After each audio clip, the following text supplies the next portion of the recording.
Christine, notre chère Christine, va-t-elle nous rendre millionnaires? Ou si vous ne l'êtes pas déjà, mais si vous l'êtes déjà, va-t-elle vous rendre multimillionnaire? C'est ce qu'on va voir dans cette vidéo. C'est une annonce, j'ai l'impression qu'elle est passée assez inaperçue parce que c'est la septième fois en très peu de temps que la Banque centrale baisse ses taux de 25 points de base, donc 0,25 points de pourcentage. Ça, notre chère Christine, ça risque fortement de nous enrichir. Qu'est-ce qui se passe? C'est que suite à la fois la politique qui a eu lieu en 2020-2021, la baisse des taux qui était depuis une dizaine d'années, et le conflit en Ukraine, tout ça a fait que les taux d'inflation ont augmenté énormément. Et pour pallier à ça, la Banque centrale a monté ses taux de façon complètement démesurée, complètement anarchique, et elle a monté 10 fois en très peu de temps. Aujourd'hui, ils se rendent compte que c'était peut-être pas la bonne solution. Les États sont de plus en plus endettés, notamment la France. Et en fait, on voit que malgré la baisse des taux, je vais vous montrer un peu sur un an.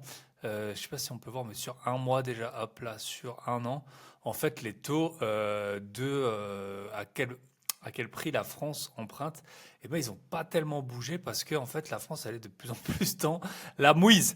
Donc on voit qu'il y a un an, voilà, alors qu'il y a eu plein de baisses de taux, en gros c'était à 3,3 et aujourd'hui c'est à 3,23 en dépit de toutes les baisses de taux qu'il y a pu avoir. Donc on le sait, la France, 3 000 milliards de dettes. Je vous fais faire un petit calcul, 3 000 milliards de dettes fois 3% de taux d'emprunt. Eh ben, ça doit faire ça doit faire pas loin de 100 milliards à rembourser chaque année juste en intérêt. Donc heureusement qu'ils ont le portefeuille magique qui sort de l'argent dans tous les sens. Mais vous, ça va peut-être en tant qu'investisseur vous intéresser grandement. Et oui, qu'est-ce qui se passe quand les taux baissent? Donc là, ils vont atteindre 25 points de base alors que 2,25, alors que je pense qu'ils étaient montés jusqu'à 4. Voilà, ils avaient culminé à 4% il y a un an et demi. En fait, la baisse des taux, ça fait quoi? Ça fait que les personnes peuvent plus s'endetter. Là, je vous mets un petit exemple. Si les taux, ils sont à 4, moi, j'aime bien avoir en fait, savoir exactement combien me coûte 100 000 euros. Comme ça, hop, on voit à 4, 100 000 euros, ça coûte 607 euros. Donc ça, c'est sans la marge de la banque, hein, bien sûr.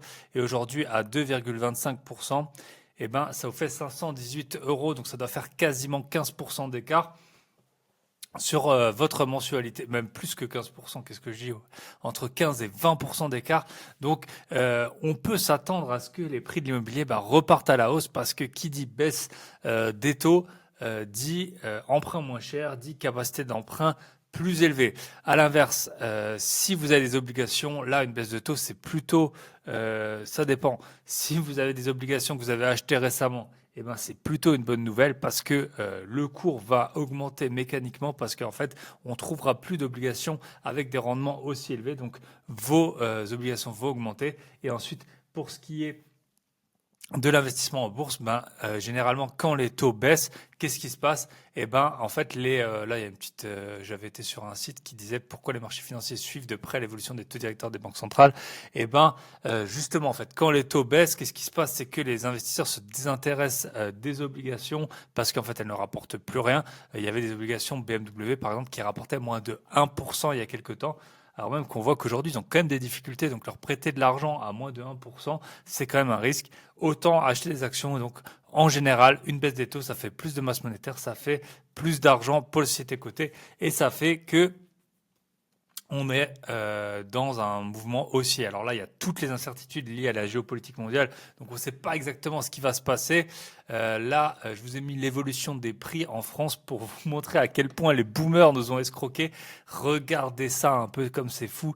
Là, on partait d'une base entre 30 et 50, donc en fonction des maisons en province ou des appartements en Île-de-France, pour atteindre en fait les prix de l'immobilier. Ils ont été multipliés tout simplement par 3 ou 4 en 25 ans alors que les salaires ont à peine bougé. Et probablement que la tendance va continuer tant que les taux baissent. Bien sûr, personne n'a le journal du lendemain. Il y a plein d'incertitudes. La France va pas super bien, l'Europe ne va pas super bien, mais dans plein de pays, en fait, c'est complètement décorrélé. Le montant de l'immobilier avec le pouvoir d'achat. Est-ce que en France ça va devenir ça?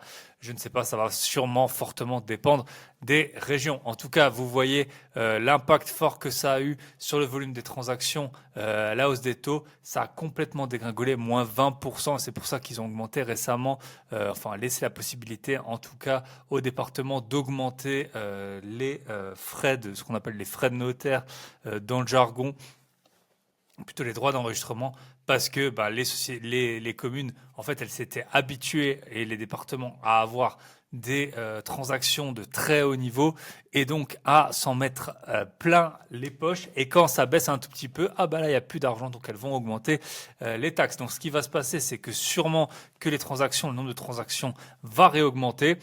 Et par contre, les impôts, ça baisse jamais, donc courage à vous. En tout cas, si vous avez déjà de l'immobilier, qu'est-ce qui va se passer qui va être bien? Très probablement, la valeur de votre immobilier va remonter ou en tout cas ne plus descendre. Si vous avez des actions, très probablement, mais ça, bien sûr, ça peut être de plus long terme, vos actions vont augmenter. La moins bonne nouvelle, c'est par exemple si vous avez des locations, si la zone n'est pas très tendue, il se peut que des personnes qui ne pouvaient plus acheter à cause des taux élevés, eh ben, puissent à nouveau acheter si vous avez des appartements qui sont grands ou des maisons. Bien sûr, c'est pas tout le monde. Et dans ce cas-là, vous allez peut-être avoir un peu moins de locataires et aussi avec l'inflation qui chute, on pourra moins augmenter les loyers, mais ça tombe bien. Moi, je préfère prendre 10 ou 20 000 euros ou 50 000 euros sur un bien que je possède de plus-value suite à la baisse des taux plutôt qu'augmenter de 10 euros les loyers. Dites-moi ce que vous en pensez. Est-ce que c'est une bonne nouvelle pour vous? Pour moi, c'est une très bonne nouvelle, d'autant plus que j'ai des emprunts dans plusieurs pays. Et ils ont tendance à varier avec. Il y a des pays dans lesquels on n'arrive pas à avoir des conditions aussi bonnes qu'en France de financement. Et dans ce cas-là, eh ben, les emprunts varient en fonction des évolutions des taux de la BCE. Donc c'est pour moi, c'est une très bonne nouvelle.